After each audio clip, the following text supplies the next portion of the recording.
Bismillahirrahmanirrahim. Assalamualaikum warahmatullahi wabarakatuh.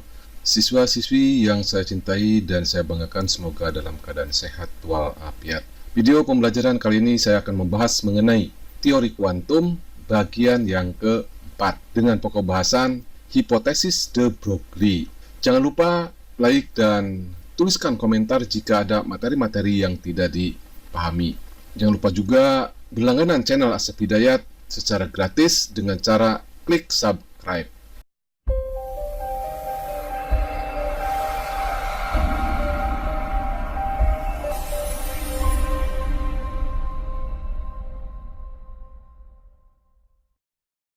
Hipotesis de Broglie. Hipotesis itu adalah dugaan. Jadi hipotesis de Broglie adalah dugaan dari Louis de Broglie. Ini dugaan mengenai apa?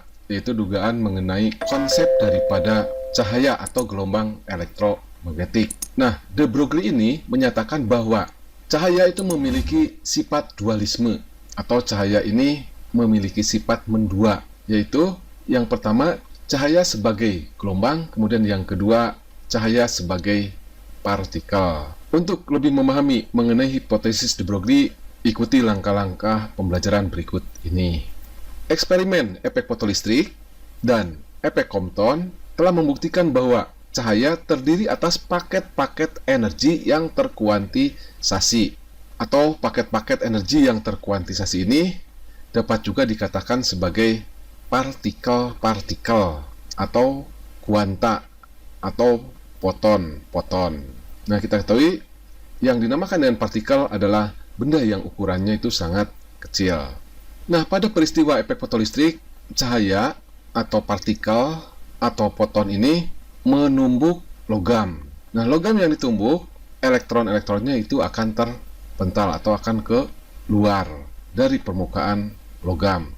Kemudian pada efek Compton, ini membuktikan bahwa gelombang elektromagnetik ini dapat menumbuk daripada elektron. Nah, sehingga elektron ini terpental dan cahaya atau gelombang elektromagnetik setelah menumbuk juga itu terhambur.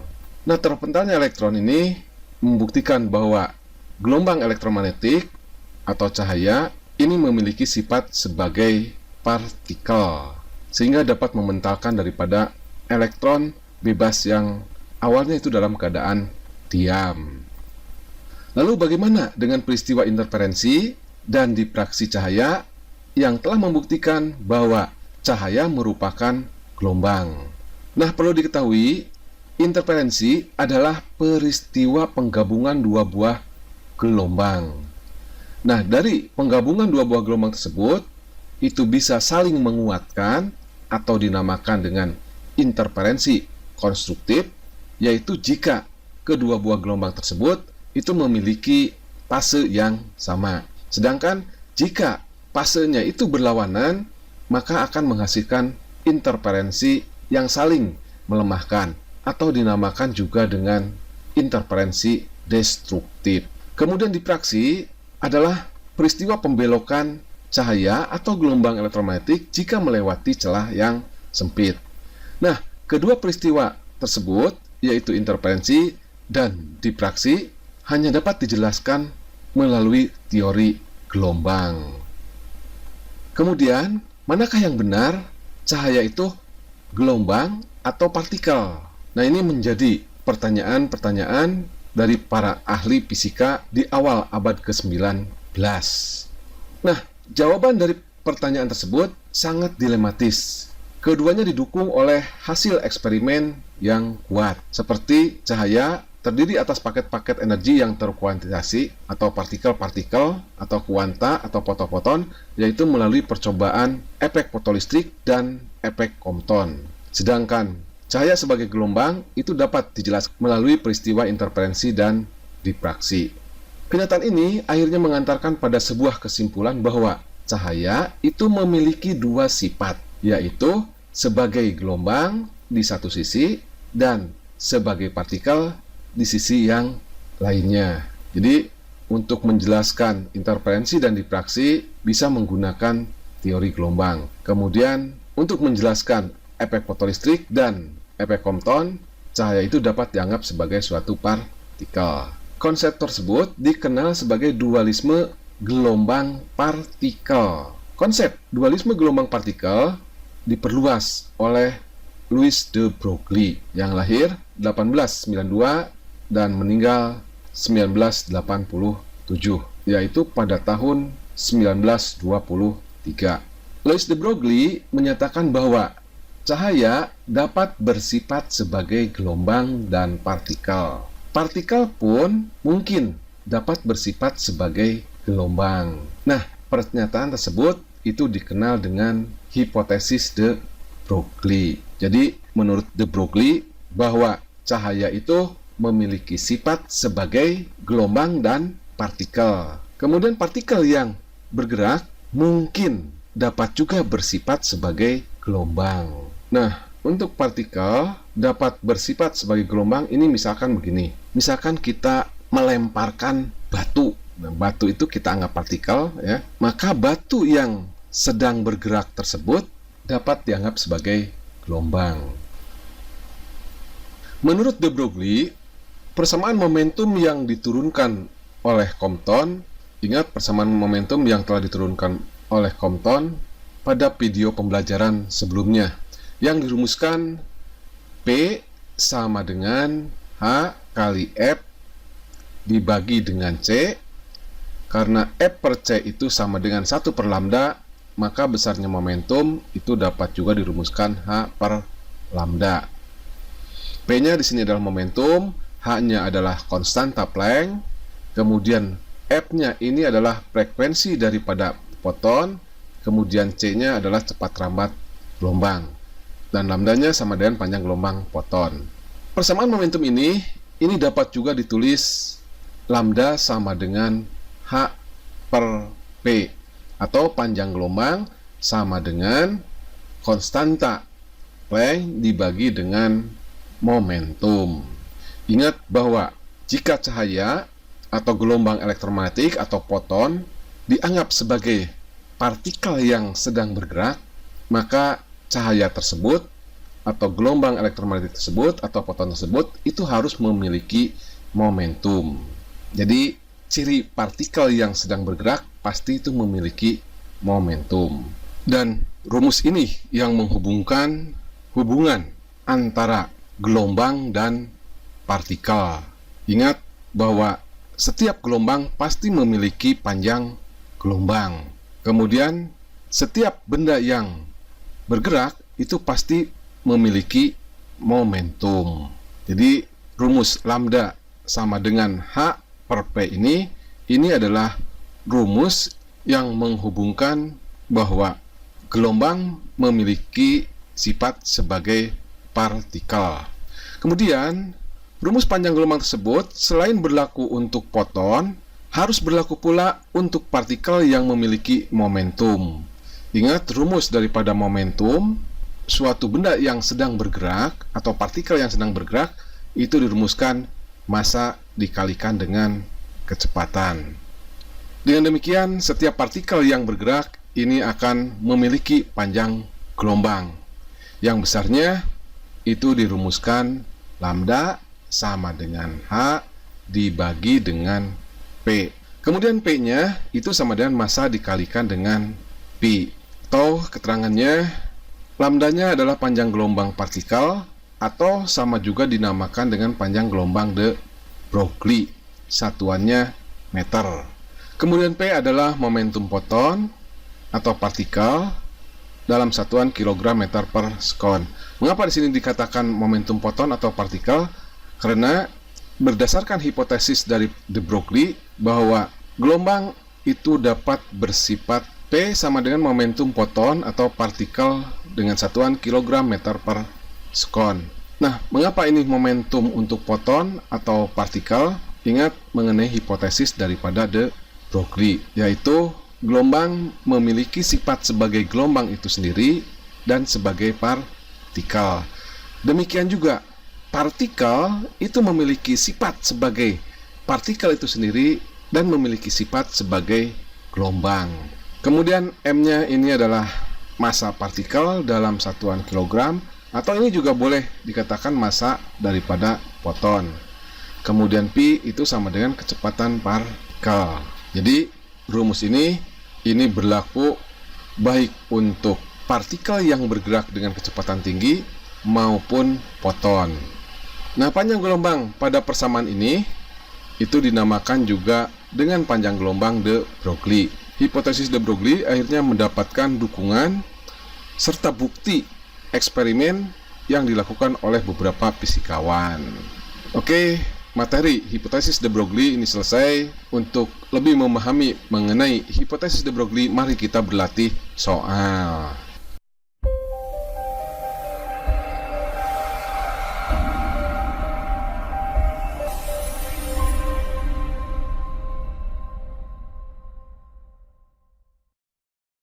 Soal nomor 1. Tentukan panjang gelombang de Broglie dari sebuah elektron yang bergerak dengan kelajuan 7,3 kali 10 pangkat 5 meter per sekon. Nah, diketahui massa dari elektron adalah 9,1 kali 10 pangkat min 31 kg. Dari soal, itu diketahui massa daripada elektron adalah 9,1 kali 10 pangkat min 31 kg. Kemudian, elektron bergerak dengan kecepatan 7,3 kali 10 pangkat 5 meter per sekon. Kemudian, konstanta Planck ini besarnya 6,63 kali 10 pangkat min 34 joule sekon. Jadi untuk H ini satuannya joule sekon. Nah, yang ditanyakan adalah panjang gelombang de Broglie dari elektron atau dilambangkan dengan lambda. Nah, panjang gelombang de Broglie ini merupakan konsekuensi dari hipotesis de Broglie bahwa partikel yang bergerak memiliki sifat sebagai gelombang. Ciri daripada gelombang yaitu memiliki panjang gelombang. Dan panjang gelombangnya itu dinamakan dengan panjang gelombang de Broglie. Kita langsung jawab saja. Panjang gelombang de Broglie atau panjang gelombang partikel yang sedang bergerak itu dirumuskan H dibagi dengan massa partikel itu dikalikan dengan kecepatan partikel tersebut. Nah, di sini massanya adalah massa daripada elektron, kemudian kecepatannya adalah kecepatan elektron. Tinggal memasukkan nilainya saja. H-nya besarnya adalah 6,63 kali 10 pangkat min 34. Kemudian massa daripada elektron 9,1 kali 10 pangkat min 31. Kemudian kecepatan dari 7,3 kali 10 pangkat 5. Tinggal menghitung saja. 6,63 dibagi dengan 9,1 dibagi lagi dengan 7,3. Hasilnya 0,0998 kali 10 pangkat min 8 meter. Jadi eksponennya ini 10 pangkat min 34 dibagi dengan 10 pangkat min 31 sama dengan 10 pangkat min 3. 10 pangkat min 3 dibagi 10 pangkat 5 sama dengan 10 pangkat min 8. Kemudian disederhanakan dalam bentuk notasi ilmiah, di mana aturan dalam notasi ilmiah harus satu angka di belakang koma. Jadi komanya pindah ke sini sehingga menjadi 9,98 kali 10 pangkat min 10 meter. Nah, kalau diubah ke dalam satuan Armstrong, 1 meter itu sama dengan 10 pangkat 10 Armstrong. Jadi kalau dirubah ke dalam Armstrong, ini tinggal dikalikan saja 10 pangkat 10. Jadi 10 pangkat 10 kali 10 pangkat min 10 sama dengan 10 pangkat 0. 10 pangkat 0 besarnya sama dengan 1. Sehingga menjadi 9,98 Armstrong. Jadi panjang gelombang de Broglie atau panjang gelombang elektron yang bergerak dengan kecepatan 7,3 kali 10 pangkat 5 meter per sekon adalah 9,98 Armstrong. Nomor 2, massa partikel A 4 kali massa partikel B dan kecepatan partikel A sepertiga kali kecepatan B. Hitung perbandingan panjang gelombang de Broglie A dan panjang gelombang de Broglie B. Atau boleh juga hitung perbandingan panjang gelombang partikel A dan panjang gelombang partikel B. Nah, dari soal itu diketahui massa partikel A sama dengan 4 kali massa partikel B. Kemudian kecepatan partikel A sama dengan sepertiga kecepatan partikel B. Nah, yang ditanyakan adalah perbandingan panjang gelombang de Broglie A terhadap panjang gelombang de Broglie B. Kita langsung jawab saja. Rumus daripada panjang gelombang de Broglie itu dirumuskan lambda sama dengan H dibagi dengan massa dikalikan dengan kecepatan. Perbandingan lambda A berbanding lambda B adalah sebagai berikut. Lambda A-nya H dibagi dengan massa partikel A dikalikan dengan kecepatan partikel A dibagi H dibagi massa partikel B dikalikan dengan kecepatan partikel B, atau dapat juga ditulis H dibagi MA kali PA dikali, nah ininya dibalik ya, kalau dikalikan MB kali PB dibagi dengan H. Hanya di sini bisa dicoret sehingga hasilnya lambda A berbanding lambda B sama dengan massa partikel B dikalikan dengan kecepatan partikel B dibagi dengan massa A dikalikan dengan kecepatan partikel A. Tinggal memasukkan aja nilai-nilainya. Massa partikel A itu sama dengan 4 kali massa partikel B dan kecepatan partikel A itu sama dengan sepertiga kecepatan partikel B. Nah, yang samanya ini tinggal dicoret saja ini. MB dengan MB dicoret, PB dengan PB dicoret. Hasilnya lambda A berbanding lambda B itu sama dengan 1 dibagi dengan 4/3. Jadi ini karena dicoret habis, jadi ini tinggal 1. 4 kali 1 sama dengan 4 dibagi dengan 3. Kemudian lebih disederhanakan lagi, lambda A berbanding lambda B itu sama dengan 3/4. Jadi ini 1 dibagi dengan 4/3 itu penyebutnya tinggal dibalik sehingga menjadi 3/4. Jadi perbandingan panjang gelombang de Broglie A dan panjang gelombang de Broglie B sama dengan 3/4.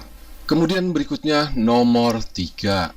Jika dari keadaan diamnya elektron dipercepat berturut-turut oleh beda potensial 50 pol dan 200 pol. Hitung perbandingan panjang gelombang de Broglie-nya.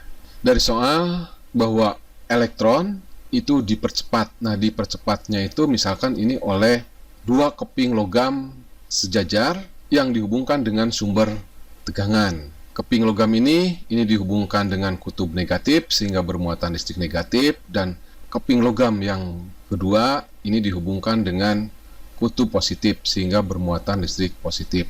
Dan elektron awalnya itu berada di sini.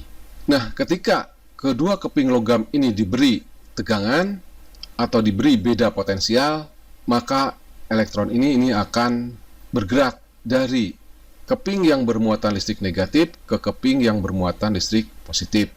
Ingat bahwa elektron ini bermuatan listrik negatif, keping bermuatan listrik negatif maka akan ditolak oleh keping ini.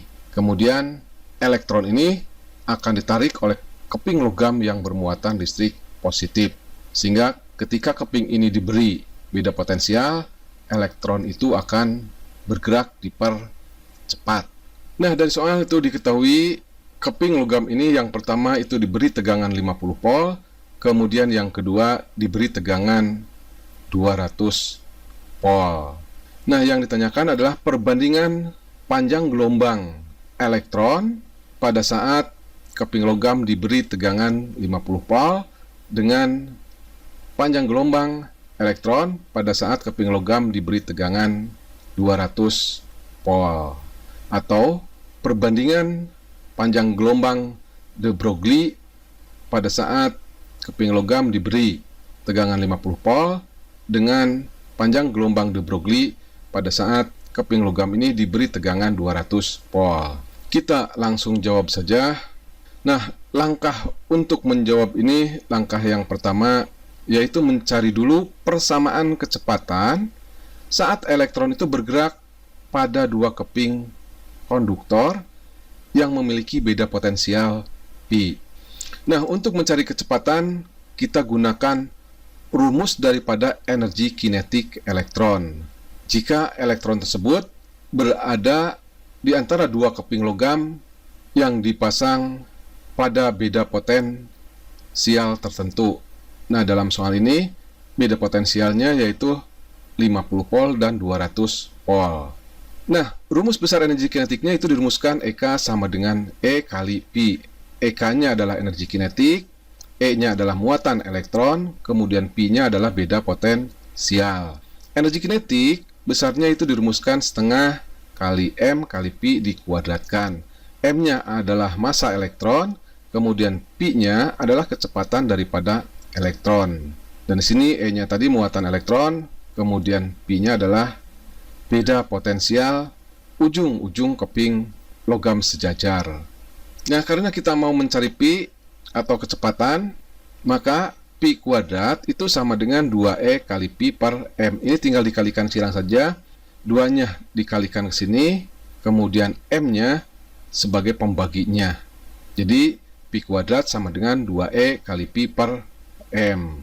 Untuk mencari besarnya Pi, ini tinggal di akar saja.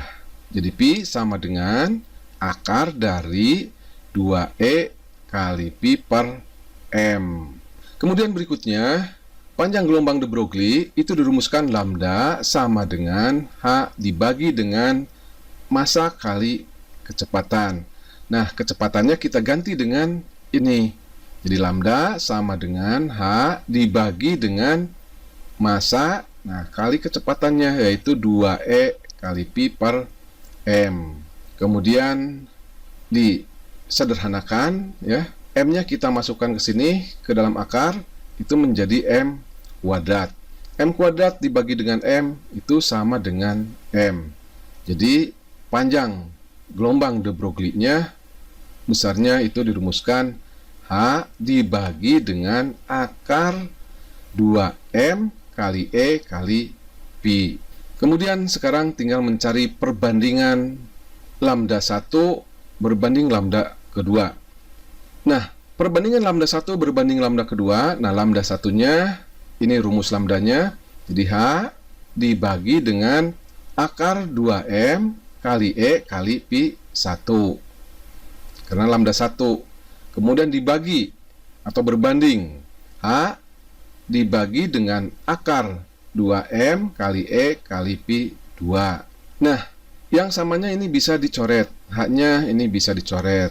Kemudian 2M kali E-nya juga ini bisa dicoret. Sehingga tinggal 1 dibagi dengan akar Pi 1 kuadrat dibagi dengan 1 dibagi dengan akar Pi 2 kuadrat. Atau lebih disederhanakan lagi, lambda 1 dibagi dengan lambda 2 itu sama dengan akar Pi 2 dibagi dengan akar Pi 1. Jadi ini tinggal dikalikan ya. Kalau dikalikan, penyebutnya itu dibalik. Nah, sehingga hasilnya lambda 1 berbanding lambda 2 itu sama dengan akar Pi 2 berbanding dengan akar Pi 1. Nah, Pi 2-nya besarnya adalah 200 dan Pi 1 besarnya adalah 50. Jadi lambda 1 berbanding lambda 2 itu sama dengan akar 200 dibagi dengan akar 50, atau bisa juga ditulis akar dari 200 dibagi dengan 50. 200 dibagi 50 itu sama dengan 4. Jadi lambda 1 berbanding lambda 2 itu sama dengan akar 4. Akar 4 besarnya itu sama dengan 2. Jadi perbandingan panjang gelombang elektron pada saat dua keping logam ini diberi tegangan 50 volt dengan panjang gelombang elektron pada saat dua keping logam ini diberi tegangan 200 volt, besarnya sama dengan 2, atau perbandingannya sama dengan 2 berbanding 1. Nah, itu jawaban yang nomor 3. Kemudian berikutnya soal nomor 4. Diketahui massa elektron 9,1 kali 10 pangkat min 31 kg dan muatannya 1,6 kali 10 pangkat min 19 kolom. Hitung panjang gelombang elektron jika energi kinetik elektron 10 elektron volt. Jadi di sini yang ditanyakan itu adalah panjang gelombang elektron atau panjang gelombang de Broglie. Dari soal itu diketahui massa elektron 9,1 kali 10 pangkat min 31 kg, kemudian muatan elektronnya 1,6 kali 10 pangkat min 19 kolom, kemudian energi kinetik elektron 10 elektron volt. Jadi satuan energi selain joule adalah elektron volt, di mana 1 elektron volt itu sama dengan 1,6 kali 10 pangkat min 19 joule. Jadi kalau 10 elektron volt 10 kali 1,6 kali 10 pangkat min 19 joule. Tinggal mengalihkan saja di sini. 10 kali 1,6 kali 10 pangkat min 19 itu sama dengan 1,6 kali 10 pangkat min 18. Jadi ini adalah 10 pangkat 1, ini 10 pangkat min 19, dikalikan, tinggal dijumlahkan. 1 tambah min 19 sama dengan min 18.